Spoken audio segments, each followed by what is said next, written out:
hello everyone, welcome to Math Pro YouTube channel. আশা করি তোমরা সবাই ভালো আছো।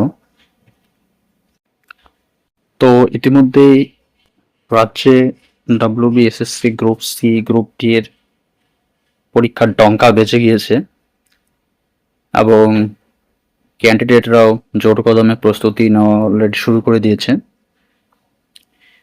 তো সবথেকে প্রস্তুতি নামার আগে সবথেকে যেটা গুরুত্বপূর্ণ বিষয় হচ্ছে যে পরীক্ষার সিলেবাস এবং পূর্ববর্তী অর্থাৎ বিগত বছরের প্রশ্নপত্রগুলো ঝালিয়ে নেওয়া, তবেই প্রশ্নের একটা ধারণা তৈরি হয়ে যায়, তাই না? তো সেজন্যই আমি অলরেডি গ্রুপ সি এর PYQ সিরিজের পোস্ট করে দিয়েছি ভিডিও, তো সেটা গিয়ে দেখতে পারো। আর যারা গ্রুপ ডি এর প্রস্তুতি নিচ্ছ তাদের জন্য আজকে নতুন ভিডিও। তো দেখো, শুরু করা যাক। আর যদি ভিডিওটি ভালো লেগে থাকে তাহলে অবশ্যই চ্যানেলটিকে সাবস্ক্রাইব করে রাখবে, যাতে পরবর্তী ভিডিও আসার সাথে সাথে তুমি আপডেট পেয়ে যাও। ঠিক আছে, তো চলো শুরু করা যাক। দেখো, প্রথম প্রশ্ন বলছে সুদের হার 5% থেকে কমে 4% হলে এক ব্যক্তির প্রাপ্য বার্ষিক সুদ 250 টাকা কমে যায়। ওই ব্যক্তির জমা মূলধন কত? আচ্ছা, তাহলে সুদের হার 5% থেকে কমে 4% হলে, অর্থাৎ পৃথিবীতে যে কোনো জিনিস, যে কোনো বস্তুই কত পার্সেন্ট অলওয়েজ, এই পৃথিবীতে যাই তুমি সে দেখো না কেন সবকিছু হচ্ছে 100%, তাই না? তাহলে দেখো, তাহলে মূলধনটা হচ্ছে 100%। তাহলে এবার দেখো, 5% থেকে কমে 4% হয়েছে, তার মানে 5 - 4 সমান কত? 1%। এই 1%-এর ভ্যালুটাই, 1%-এর মানটাই বলছে 250 টাকা। ঠিক আছে, 250 টাকা। তাহলে 100%-এর ভ্যালু কত? এটাই হচ্ছে অ্যান্সার। জটিলতার কিছুই নাই, কারণ 100% মানে হচ্ছে মূলধনটা। তাহলে 1% ভ্যালু যদি 250 টাকা, তাহলে 100% ভ্যালু হবে 2টা শূন্য বেড়ে যাবে, তাই না? এত টাকা। This is the answer. Okay, next বলছে একটি বর্গক্ষেত্রের প্রতিটি বাহু 10% বৃদ্ধি করলে ক্ষেত্রফল শতকরা কত বৃদ্ধি পাবে? খুবই একটা ইম্পর্টেন্ট অঙ্ক। এটা গ্রুপ সি তেও এসেছিল, গ্রুপ ডি তেও এটা দিয়েছে। তাহলে ক্ষেত্রফল, বর্গক্ষেত্রের ক্ষেত্রফল সমান সমান বাহু স্কোয়ার, বাহু গুণন বাহু। তাহলে বাহু 10% বৃদ্ধি পেয়েছে, একটা বাহু 10% বৃদ্ধি পেয়েছে, তাহলে শতকরা কত বৃদ্ধি হবে? তাহলে শতকরা বৃদ্ধি পাবে কত? x plus y plus xy by 100%, এত বৃদ্ধি পাবে। তাহলে x এর ভ্যালু এখানে 10, y ও 10, তাহলে 10 প্লাস 10 প্লাস 10 গুণন 10 মানে 100/100। এত কিছু লেখার প্রয়োজন নেই, তোমরা স্মার্ট বাচ্চা, তোমরা পেয়ে যাবে। তাহলে এখানে হচ্ছে 20 আর এখানে হচ্ছে 1, তার মানে 21%। তাহলে এটা হচ্ছে ক্ষেত্রফলের শতকরা বৃদ্ধি কত হবে। খুবই একটা গুরুত্বপূর্ণ অঙ্ক, ঠিক আছে? এই অঙ্কগুলো খুব আসে পরীক্ষায়, specially group C, group D, clerkship, miscellaneous, SSC, MTS। ঠিক আছে, আচ্ছা নেক্সট। পিতাপুত্রের অঙ্ক। অনেকেই যদি অঙ্কের ক্ষেত্রে অনেকটা একটু ঝামেলায় পড়ে যায়, তবে কোনো রকম ঝামেলা নেই। বলছে এক ব্যক্তি তার 2 যমজ ছেলের বর্তমান বয়সের গড় হচ্ছে 30 বছর। আচ্ছা, তাহলে তাদের বর্তমান বয়সের গড় হচ্ছে 30 বছর, এবং ওই ব্যক্তি কি বলছে? ওই ব্যক্তি ও এক ছেলের বয়সের অনুপাত। এক ছেলে, এখানে কিন্তু ভালো করে দেখো জিনিসটা, বলছে এক ছেলের অনুপাত, আর এখানে কিন্তু যমজ ছেলে। পার্থক্যটা বুঝে নেবে আগে। দেখো তাহলে ধরো ব্যক্তিকে আমি বি বা এ, ঠিক আছে, ব্যক্তি সমান সমান এ, আর যমজ ছেলে আমি বি দিয়ে ডোনেট করলাম। তাহলে বলছে এক ব্যক্তি, মানে এক ব্যক্তি প্লাস এক ব্যক্তিকে ডিরেক্ট শুধু ওয়ান লিখলাম আমি, মানে বি, প্লাস দুই যমজ যমজ ছেলে মানে দুই ছেলে, তার মানে টু বি। তাহলে টোটাল পার্সন হচ্ছে তিনজন, এদের গড় কত? 30 বছর। তাহলে বি প্লাস টু বির মান কত আসলো? 90। আবার ওই ব্যক্তি ও এক ছেলের বয়স, আবার বলছে বি আর ও এক ব্যক্তি তো এ। আচ্ছা আচ্ছা, ধরতে ভুল করছিলাম।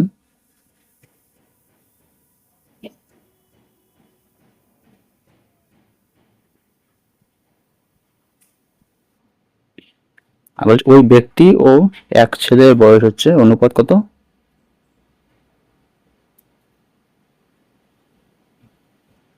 সরি,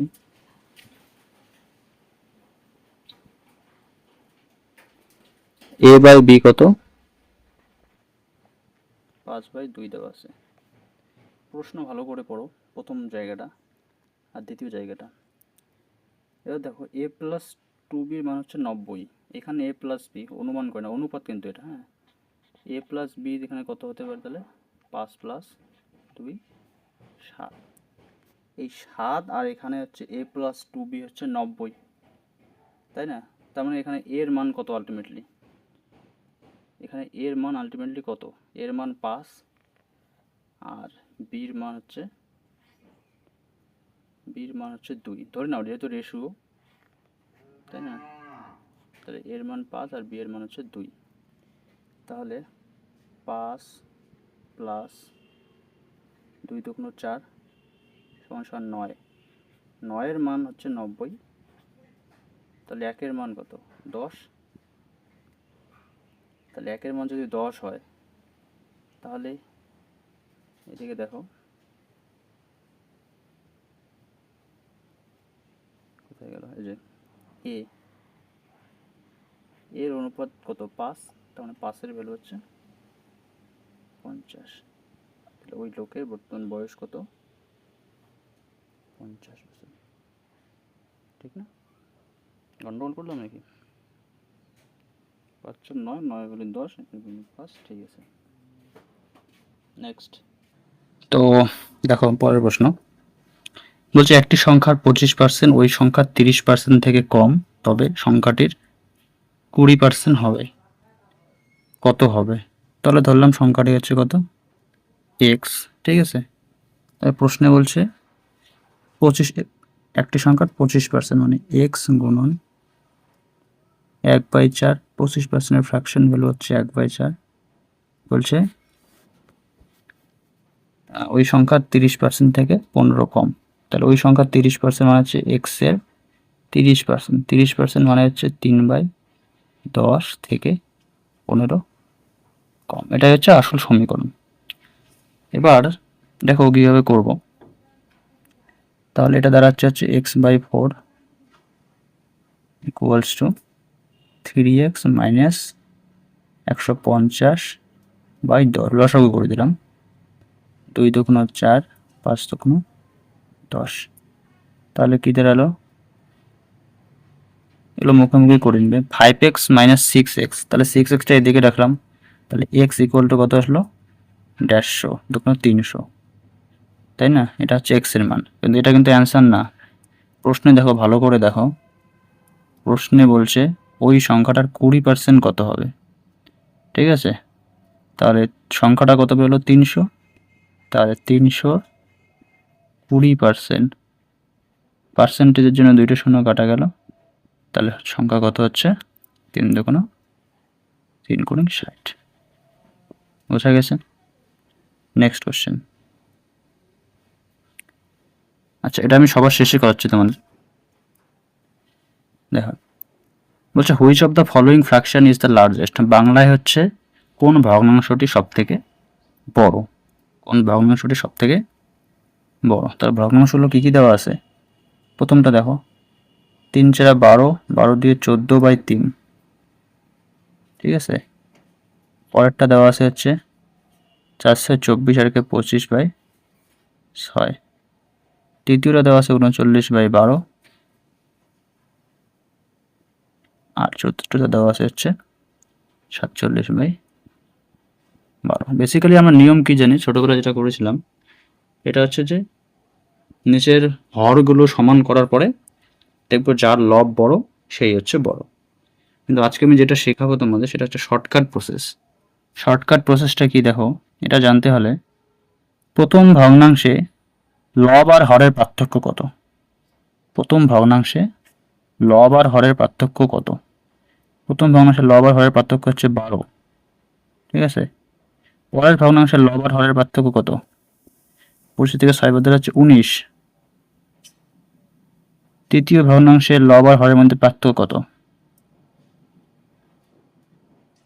তাই না, 27 না? আর পরের ভগ্নাংশের লব আর হরের মধ্যে পার্থক্য কত?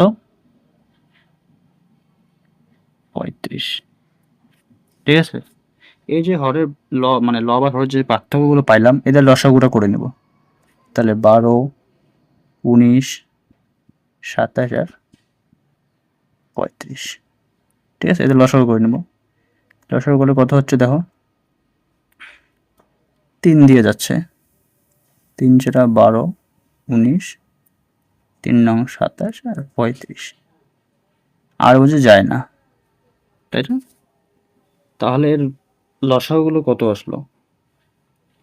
তাহলে এত কিছু করার প্রয়োজন নাই। দেখো, এটা মনে হয় আমি একটু জটিলের দিকে নিয়ে যাচ্ছিলাম, কারণ যখন হরগুলো বড় বড় আকারে থাকে আর যখন লসাগুটা ছোট করা যায় তখন অঙ্কটা সহজে করা যায় শর্টকাট প্রসেসে। কিন্তু তোমাদের অঙ্কে না অলরেডি সহজ করেই দেওয়া আছে, ভালো করে যদি লক্ষ্য করে দেখো। তো দেখো পরের অংশ দেখো, বলছে which of the following fraction is the largest. বাংলায় বলতে গেলে হচ্ছে কোন ভগ্নাংশটা সব থেকে বড়। তাহলে কী কী ভগ্নাংশ দেওয়া আছে? প্রথম ভগ্নাংশ হচ্ছে 3 4 12 দিয়ে 14/3। পরের ভগ্নাংশ দেওয়া আছে 25/6। তারপরের ভগ্নাংশ দেওয়া আছে 39/12। তারপরে ভগ্নাংশ 47। নিয়ম কি, যে সবার হরগুলো সমান করতে হবে। তাহলে দেখো, হর সমান করতে গেলে মানে যত হর আছে তাদের লসাগুটাকে গুণ করতে হবে। তাহলে এখানে 3, এখানে 6, এখানে 12, এখানে 12, দেখেই বোঝা যাচ্ছে এদের লসাগুটা হচ্ছে কত? 12, তাই না? 12ই তো। তাহলে এটাকে হরকে 12 বানাতে গেলে কত দিয়ে গুণ করতে হবে? ওপর নিচে 4 দিয়ে গুণ করতে হবে। সরি, 4 14 56,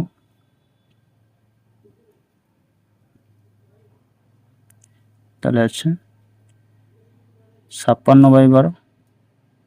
এটাকে 12 বানাতে গেলে উপরে 2, উপর নিচে 2 দিয়ে গুণ করতে হবে, তাহলে 50/12। এটা তো 29/12 দেওয়া যাচ্ছে, 47। তাহলে দেখেই বোঝা যাচ্ছে এখানে হর কে বড়, হর কে বড়। তাহলে দিস ইস 56/12 মনে হচ্ছে 14/3, 14/3 মনে হচ্ছে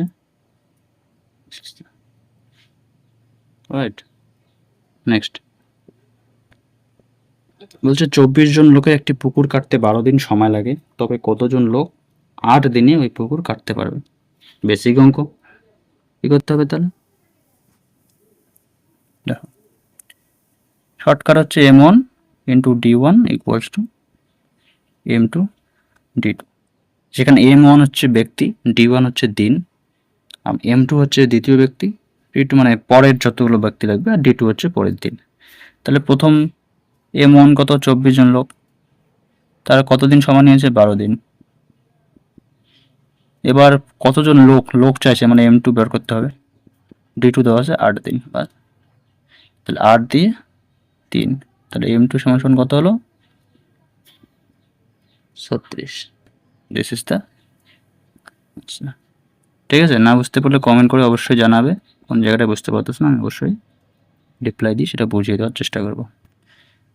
আখরি সওয়াল দেখো, বলছে একটি খুঁটির 1/10 লাল, 1/10, সরি 1/10 অংশ হচ্ছে লাল, তারপর 1/20 অংশ হচ্ছে সাদা, 1/30 অংশ হচ্ছে নীল, আর 1/40 অংশ হচ্ছে কালো, আর কি 1/50 অংশ হচ্ছে বেগুনি, আর 1/60 অংশ হচ্ছে কি হলুদ, আর বাকি অংশ সবুজ। এবার দেখো ভালো করে, প্রশ্নটা ভালো করে দেখো। এই জাতীয় অঙ্কগুলো করার ক্ষেত্রে কি করব আমরা? কিছুই না, যত মানে এসে আছে সবগুলো লসাগু বার করব। 10, 20, 30, 40, 50, 60। এদের লসাগু হচ্ছে 600 হয়, ঠিক আছে? করে দেখবে। এদের লসাগু হচ্ছে 600, অর্থাৎ ধরে নিবে, মনে মনে ধরে নিবে যে খুঁটিটির যে দৈর্ঘ্য আছে, এই যে খুঁটিটির দৈর্ঘ্য এটা হচ্ছে 600 মিটার, ঠিক আছে? এবার তাহলে রেড মানে লাল অংশ কতদূর করছে? লাল অংশ করছে হচ্ছে 600 গুণন 1/10, মানে 60 মিটার লাল করছে, ঠিক আছে? সাদা করছে হচ্ছে কত? ঠিক একইভাবে 600 ইন্টু 1/20 মানে হচ্ছে 30 মিটার। ঠিক একইভাবে নীল করছে হচ্ছে 1/30 ইন্টু 600 মানে হচ্ছে 20 মিটার। আমাদের জন্য আমি কালার করে দিচ্ছি তোমাদের সুবিধার্থে। কালো করছে কত? 1/40 মানে হচ্ছে 15 মিটার, ঠিক আছে? আর কি বেগুনি করছে হচ্ছে 50 মানে হচ্ছে 1/50 মানে হচ্ছে 12 মিটার, ঠিক আছে? আর হলুদ করছে হচ্ছে লাস্ট 1/60 অংশ, তাহলে 1/60 অংশ মানে 10 মিটার। এই অবধি তো বোঝা গেছে। তাহলে মোট কত অংশ রং করছে একবার যোগ করে নেই। তাহলে মোট কত অংশ যোগ করছে? 60, 60, 30, 90, 90 আর 10 100, 100 আর 20 120, 120 আর 15 135, 135 আর 135 আর 12 হচ্ছে 147। তাহলে টোটাল বাসটার খুঁটিটার 147 অংশ কালার করছে, রং করছে, তাই না? তাহলে টোটাল হচ্ছে দেখো বাসটার দৈর্ঘ্য হচ্ছে 600 মিটার, কালার করছে হচ্ছে 147 মিটার। তাহলে কত অংশ কালার করা বাকি আছে? আমি একটা নতুন একটা ইসের পেজ নিয়ে নিলাম। তাহলে টোটাল হচ্ছে 600 মিটার, কালার করছে 147 মিটার। তাহলে কত অংশ বাকি আছে? তাহলে কত হলো? 400, এত অংশ এত মিটার বাকি আছে, এটা বাকি, ঠিক আছে? তার মানে এই বাকি অংশটাই হচ্ছে সবুজ রং করছে। এখানে প্রশ্ন বলছে কি? প্রশ্ন তো বলছে যে দেখো ভালো করে, যে এই যে বাকি অংশ সবুজ করা হয়েছে, বাকি অংশ সবুজ করছে, তার মানে ওই 453 মিটার হচ্ছে সবুজ করছে। তাহলে সবুজ অংশের দৈর্ঘ্য দেওয়া আছে 12.08 মিটার। তাহলে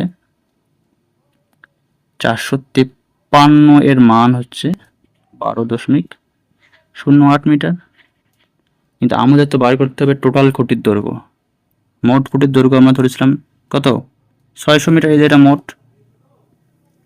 তাই না? তাহলে 600-র মানটাই আমাদের বার করতে হবে। এই অবধি বোঝা গেছে? 08 বাই বোঝা গেছে বাই 453 গুণন, এবার দশমিকের জন্য 2টা শূন্য কাটা গেল। তাহলে এবার দেখো 2 দিয়ে 3 দিয়ে যাচ্ছে, 3 দুগুণ 6, আর এখানে যাচ্ছে হচ্ছে কত? 3 পূর্ণাঙ্গ 45, 3 একে 3, ঠিক আছে না? এবার 151-র সাথে দেখো 8 দিয়ে যদি গুণ করি, 8 151, 8 একসঙ্গে 800, আর 8 51 হচ্ছে, সরি 8 একসঙ্গে, ঠিক আছে, 8 দিয়ে 8 একে 8, 4 মানে 8। তাহলে মোট খুঁটির দৈর্ঘ্য হচ্ছে 16 metre, 16। This is the answer, right? তো ঠিক আছে, আজকে এ পর্যন্ত এখানেই সেশন শেষ করলাম। চ্যানেল যদি ভিডিওটি ভালো লেগে থাকে অবশ্যই চ্যানেলটি সাবস্ক্রাইব করে দেবে, আর পাশে থাকা বেল আইকনটি বাজিয়ে দিবে যাতে পরবর্তী ভিডিওগুলো আপলোড করার সাথে সাথে পেয়ে যাও, ঠিক আছে? চলো, বাই বাই, ভালো থাকবে।